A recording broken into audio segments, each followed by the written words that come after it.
அவர் நிச்சயமாக இன்னைக்கு நீ புலம்பிகிட்டு இருக்கிற புலம்பல்களை ஆனந்த களிப்பாக மாற்றுவார். இப்போ நீ படுகிற பாடுகளை எல்லாம் ஆண்டவர் பரவசமான அனுபவங்களாய் நீ மற்றவர்களோடு பகிர்ந்து கொண்டு சந்தோஷப்படுகிற அனுபவங்களாய் கர்த்தர் மாற்றுவார்.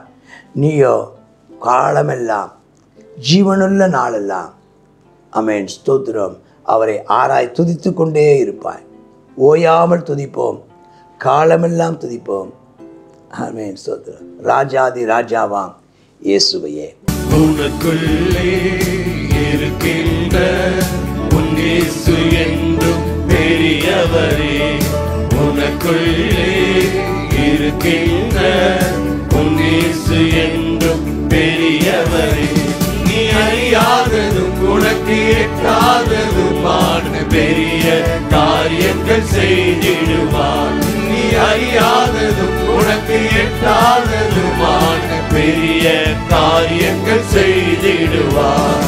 உனக்குள்ளே இருக்கின்ற உன் இயேசு என்றும் பெரியவரே. உனக்குள்ளே இருக்கின்ற உன் இயேசு என்றும் பெரியவரே. நம்பிக்கையில்லா நிலையானதோ விசுவாசம் ஒன்றில் குறைவானதோ. நம்பிக்கையில்லா நிலையானதோ விசுவாசம் ஒன்றில் குறைவானதோ. அற்புதர் உனக்குள்ளே இருக்கின்றார், அதிசயம் செய்வார் கலங்காதே. அதிசயம் செய்வார் கலங்காதே. உனக்குள்ளே இருக்கின்ற உன் இயேசு என்றும் பெரியவரே. உனக்குள்ளே இருக்கின்ற உன் இயேசு என்றும் பெரியவரே. கர்த்தருடைய பரிசுத்த நாமத்திற்கு மகிமை உண்டாவதாக. சங்கீதம் 30. சங்கீதம் 30 தலைப்பை வாசியுங்கள். கிரக பிரதிஷ்டையின் பாட்டாகிய தாவீதின் சங்கீதம். கிரக பிரதிஷ்டையின் பாட்டாகிய தாவீதின் சங்கீதம். வீடு பிரதிஷ்டை இல்லை, 2 அர்த்தம் இருக்குது. ஆங்கிலத்தில் சில இடத்துல ஆலய பிரதிஷ்டைன்னு சொல்லப்பட்டிருக்கு, சில இடத்துல வீடு பிரதிஷ்டைன்னு இருக்குது. இங்கே நம்ம ரொம்ப தெளிவாக தமிழில் கிரக பிரதிஷ்டைனா வீட்டுக்கு சொல்கிறது, ஆலயத்துக்கும் சொல்லுகிற ஒரு வார்த்தை, பொதுவான வார்த்தை. அதில் சொல்கிறார். இதில் என்ன விசேஷமாக சொல்கிறாங்கன்னா, ஆமென் ஸ்தோத்திரம், பாடுகள் பட்டாங்க. வீடு பிரதிஷ்டையில் என்ன விசேஷம்னா, அவங்க பாடுகள் பட்டாங்க, பாடுகளுக்கு பின்பதாக அவங்க பாடுகிறார்கள். அவர்கள் பாடுகள் ரொம்ப பிரயாசப்பட்டு, அந்த காலத்தில் வீடு கட்டுறது ரொம்ப கஷ்டப்பட்டு பிரயாசப்பட்டு வீட்டை கட்டி தன்னுடைய சொந்த உறவினர் பந்தங்களோடு கூடி வந்து அவர்களோடு கூட தாங்கள் அந்த வீட்டை கட்டினதில் அவங்க பட்ட பிரயாசங்களை விளக்கி சொல்லுவாங்க. நான் இது இப்படி பண்ணேன், நான் இங்கே போய் வாங்கினேன், அங்கே போய் வாங்கினேன், அவ்வளோ பிரயாசப்பட்டேன், இவ்வளோ பணம் செலவாச்சு, இவ்வளோ நேரம் செலவாச்சு, இவ்வளோ பிரயாணம் பண்ணினேன், இவ்வளோ கஷ்டங்கள் வந்துச்சு அப்படிலாம் அதை அவங்க பகிர்ந்து கொள்வாங்க. அந்த நடுவிலேயே அந்த பாடுகளோடு கூட சேர்ந்த ஒரு பரவசம், பாடுகளோடு சேர்ந்த ஒரு பரவசம் சொல்கிறார். இங்கே என்ன சொல்கிறாருன்னா, இங்கே இந்த நம்ம உலகத்தை வாழ்ந்து கொண்டிருக்கும்போது நம்ம நிறைய ஒரு விஷயத்தை மறந்து போகவே கூடாது. என்னென்னா, நாம் சத்துருக்கள் மத்தியில் குடியிருக்கிறோம் என்பது. 3 வகையான சத்துருக்களை சொல்லுவாங்க. உலகம் நமக்கு ஒரு சத்துரு, உலகமும் உலகத்தில் உள்ளதான ஆசாபாசங்களும். 2வது சாத்தான் நமக்கு ஒரு சத்துரு. 3வது நம்முடைய சுய மாமிசமே நமக்கு சத்துரு. அப்போ சத்துருக்கள் நடுவில் தான் நம்ம வாழ்ந்து கொண்டிருக்கிறோம். நம்ம நமக்கு எப்பவும் சாதகமான சூழலில் கிறிஸ்தவ வாழ்க்கை போகலை. கிறிஸ்தவ வாழ்க்கை என்பது, ஆமென், பரிசுத்த வாழ்க்கை என்பது, தேவ புத்திரர்களுடைய வாழ்க்கை என்பது அது ஒரு சாதகமான சூழலில் அமைந்தது அல்ல. ஒரு சத்துருக்கள் நிறைந்த ஒரு சூழல். என் சத்துருக்கள் மத்தியில் எனக்கு ஒரு பந்தியை அப்படின்னு தான் இருக்குது. அப்படி தான் இருக்குது. நானும் ஒரு புழு, என்னை சுற்றிலும் காண்டாமிருகங்களும் கரடிகளும் சிங்கங்களும் ஓநாய்களும் நாய்களும் பொல்லாத மனுஷர்களும் சூழ்ந்து இருக்கிறாங்க. ஒரு மாதிரி சத்துருக்கள். அவன் சொல்கிறாரு, ஆண்டவரே, அப்போ நமக்கு விரோதமாக சத்துருக்கு நம்மளை இவன் எப்போ விழுவான், இவன் பேர் எப்போது அழியும்னு காத்துட்ருக்கிற ஒரு கூட்ட மக்கள் இருக்கத்தான் செய்வார்கள். உங்களுக்கும் இருக்கும். உங்களையும் போட்டு நீங்கள் நினைப்பா என்னையும் ஒருத்தன் போட்டியாவாக நினைக்க போகிறான் அப்படி நினைக்காதீங்க. உங்களையும் ஒருத்தன் போட்டியாக நினச்சிக்கிட்டு இருக்கிறான். நம்மளெல்லாம் ஒருத்தன் நம்ம மற்றவங்க பொறாமப்படுற அளவுக்காக நம்ம இருக்கோம்னு நினைக்கிறேன். உன்னை பார்த்து நிறைய பேர் பொறாமப்பட்டுருக்குறான். நீ இல்லாமல் போகணும், நீ அழிஞ்சு போன, நான் செத்தா என்ன லாபம்னு கேட்குறீங்களா? அப்படி அதில் நீ செத்தா லாபம்னு நினச்சிட்டு இருக்கிறவனு இருக்கிறான். அவங்க சந்தோஷப்படாதபடிக்கு அதான் சொல்கிறார் ஆண்டவரே, என்னுடைய சத்துருக்கள் என்னை மேற்கொண்டு மகிழ ஒட்டாமல் நீர் என்னை கைதூக்கி எடுத்தபடினால் நான் உம்மை போற்றுவேன். கைகளை உயர்த்தி ஸ்தோத்திரம் சொல்லுங்கள். அல்லேலூயா. உனக்கு தெரியல, உனக்கு வந்ததான சத்துருக்கள் தெரியல, உனக்கு விரோதியாக இருந்தவங்க தெரியல. நீ நினச்சிக்கிற நமக்கு யார் விரோதியாக இருக்க போகிறா, நமக்கு யார் போட்டியாக இருக்க போகிறா, நம்மளை யார் பகைக்க போகிறா. நம்ம தான் எல்லார்ட்டையும் அன்பாகத்தானே இருக்கிறோம், நம்ம தான் எல்லார்ட்டையும் ஸ்தோத்திரம் சமாதானமாக தானே இருக்கிறோம் நீங்கள் நினச்சிட்ருக்கலாம். ஆனாலும் உனக்கும் சத்துருக்கள் உண்டு என்பதை மறந்துடாதீங்க. அந்த சத்துருக்கள் மகிழ்ச்சி அடையாதபடி கர்த்தர் உன்னை காப்பாற்றி வருகிறாரே, அதை நினைத்து கர்த்தரை ஸ்தோத்திரம் பண்ணுங்க. அல்லேலூயா. அப்புறம் சொல்கிறார், என் தேவனாய் கர்த்தாவே, நான் உம்மை நோக்கி கூப்பிட்டேன், என்னை குணமாக்கினீர். அப்போ நம்மளை பொறுத்தவரில் நம்மை சுகமாக்குகிறவர், ஆவியிலையும் ஆத்மாவிலேயும் சர்வத்திலையும் சுகம் தருகிறவர் கர்த்தர். அவரை நோக்கி கூப்பிடு, அவரை குணமாக்குவார். அவரை நோக்கி கூப்பிடு, பாதாளத்திலிருந்து செத்து போனோம், முடிஞ்சு போனோம் அப்படிங்கிற இடத்துலேருந்து கர்த்தர் எழும்ப பண்ணுவார். அவன் குழியில் இறங்காதபடி ஆண்டவனை இதுவரையும் நீ ஆபத்து விபத்து நாசம் மோசம் வராதபடி கர்த்தர் பாதுகாத்தார். சொல்லிட்டு அங்கே ஒரு அழைப்பு கொடுக்குறாரு, கர்த்தருடைய பரிசுத்தவான். இது எனக்கு நேரிட்டது. கர்த்தருடைய பரிசுத்தவான்களே, அவரை கீர்த்தனம் பண்ணுங்கள், அவருடைய பரிசுத்தத்தின் நினைவு கூறுதலை கொண்டாடுங்க.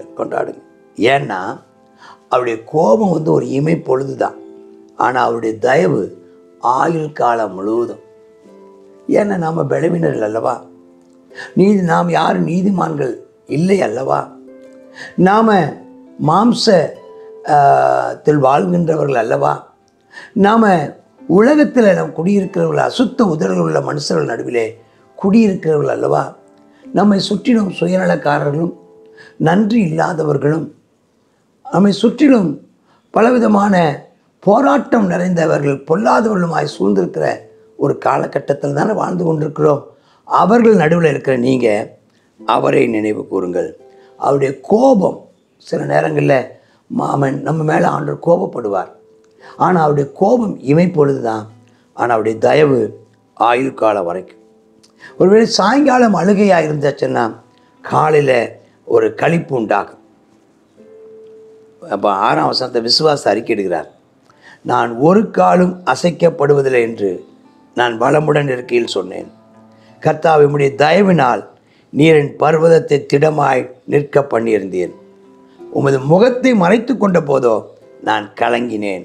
அப்போ அசைக்கப்படுவதில்லை, கர்த்தர் மேலே நலமாக இருக்கும்போது சொல்கிறார், விசுவாச அறிக்கையை சொல்கிறார், நான் அசைக்கப்படுவதில்லை, நான் திடமாய் நிற்க பண்ணினேன் சொன்னேன். ஆனால் நான் உம்மோடு இருக்கும்போது தான் அந்த பலனெல்லாம், உம்முடைய முகத்தை எனக்கு மறைத்த போது கலங்கினேன். குழியில் இறங்குறவன் எடுத்து அப்போ நான் கலங்கும்போது சொல்கிறாரு, இப்போ 2 காரியம் சொல்கிறேன். ஐயா, நான் செத்து போனால் அவனுக்கு என்ன லாபம்? நான் உயிரோடு இருந்தால் உங்களுடைய நாமத்தை மகிமைப்படுத்திக்கிட்டே இருப்பேன்ப்பா. இந்த புழுதி துதிக்குமா? அது சத்தியத்தை அறிவிக்குமா? நான் உயிரோடு இருந்தால் உங்களுடைய சத்தியத்தை அறிவிப்பேன். நான் உயிரோடு இருந்தால் உண்மை நான் தொழுது கொள்வேன். ஆகையினால் நீர் என்னை காப்பாற்றும். அதாவது நான் உயிர் வாழ்வதற்கான காரணத்தை சொல்கிறார். ஆண்டவர் ஏன் என்னை சுகமாக்கணுங்கிற காரணத்தை சொல்கிறார். எனக்கு ஏன் ஆண்டவரை தீர்க்க ஆயுசை தாருங்கிற காரணத்தை சொல்கிறார். நீர் எனக்கு தீர்க்க ஆயுசை தந்தீர்னா நான் உள்ளளவும் உம்மை துதித்து கொண்டே இருப்பேன். நீர் எனக்கு தீர்க்க ஆயுசை தந்தீர்னா என்னுடைய வயசு முடிகிற வரைக்கும் நான் உம்முடைய புகழை பாடி உம்முடைய சத்தியத்தை நான் இந்த தலைமுறைக்கு அறிவித்து கொண்டே இருப்பேன். ஆகையினால் எனக்கு தீர்க்க ஆயுசை தார். சூப்பரில் அப்படி ஜெபம் பண்ணுங்க. ஆண்டவரே, இப்போ எதுக்காக உங்களுக்கு தீர்க்க ஆயுசு கொடுக்கணும்? நீங்கள் எதுக்கு நீண்ட காலம் வாழணும்னு ஆசைப்படுறீங்க? நீங்கள் சொல்லுங்கள், ஆண்டவர், நான் நீண்ட காலம் நான் உம்மை ஆராதிக்க விரும்புகிறேன். நீண்ட காலம் உம்முடைய சத்தியத்தை நான் மற்றவர்களுக்கு அறிவிக்க விரும்புகிறேன். நான் நீண்ட காலம் நீர் எனக்கு தந்த வரங்களையும் கிருபைகளையும் வாய்ப்புகளையும் தாளந்துகளையும் வரங்களையும் உம்முடைய நாம மகிமைக்காக, ராஜ்ய வளர்ச்சிக்காக நான் பயன்படுத்த எனக்கு தீர்க்க ஆயுசை தாரும். கர்த்தாவே, எனக்கு சகாயராயிரும். எனக்கு உம்மை நோக்கி நான் கூப்பிட்டேன், உம்மை நோக்கி கெஞ்சினேன். அந்த 11ஆம் வசனத்தை எல்லாரும் சேர்ந்து சொல்லுங்கள்.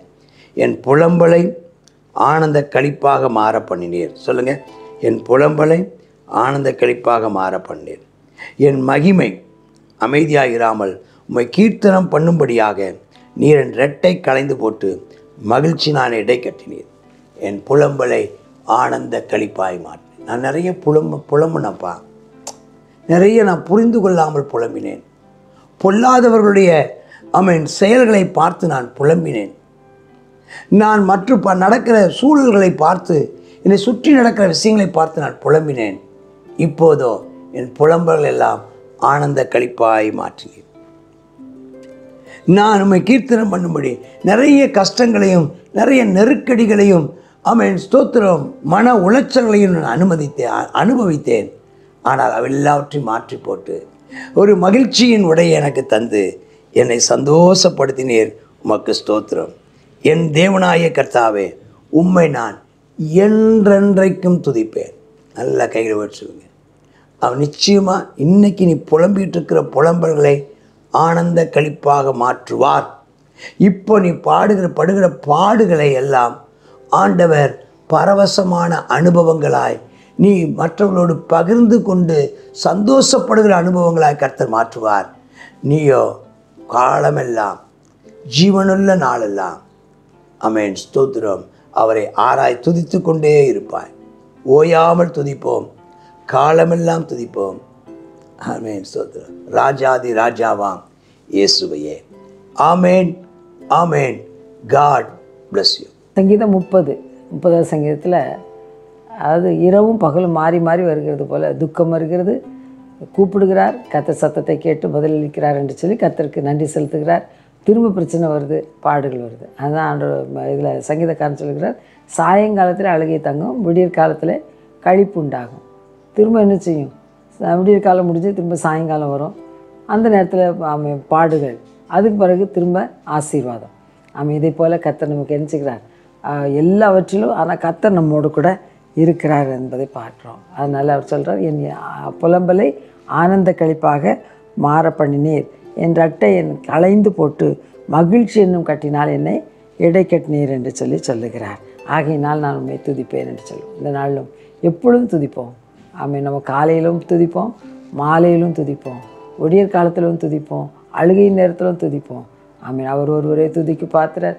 துதிக்கும் போது எல்லா இக்கட்டுகளுக்கும் நாம் நீங்களாக்கி ரட்சிக்கப்படுவோம். ஜெபம் பண்ணுவோமா? கர்த்தாவே, இரக்கமும் கிருபையும் இருந்தான் எங்கள் நல்ல பிதாவே, சர்வ வல்லமுள்ள தேவனே, இந்த வேளைக்காய் உமக்கு நன்றி செலுத்துகிறோம். கர்த்தாவே, எங்களுடைய புலம்பலை ஆனந்த களிப்பாக மாற பண்ணுகிற தேவன் ஆண்டவரே, எங்களுடைய ரட்டை களைந்து போட்டு மகிழ்ச்சி என்னும் கட்டினால் எங்களை கர்த்தாவே இடை கட்டுகிற தேவன் ஆண்டவரே, நாங்கள் எப்பொழுதும் உம்மை துதிப்போம் அப்பா. அந்த துதித்து எல்லாவற்றையும் நாங்கள் கர்த்தாவை கடந்து செல்வோம் அப்பா. பாடுகளை பாட்டுகளாக மாற்றி தேவனே உம்மை ஆராதித்து அதனாலே நாங்கள் எல்லா தீமைக்கும் நீங்களாக்கி ரட்சிக்கப்படுவோம் என்று விசுவாசிக்கிறோம். அப்படியே செய்தருளும் இயேசுவின் நாமத்தில் பிதாவே. ஆமென், ஆமென்.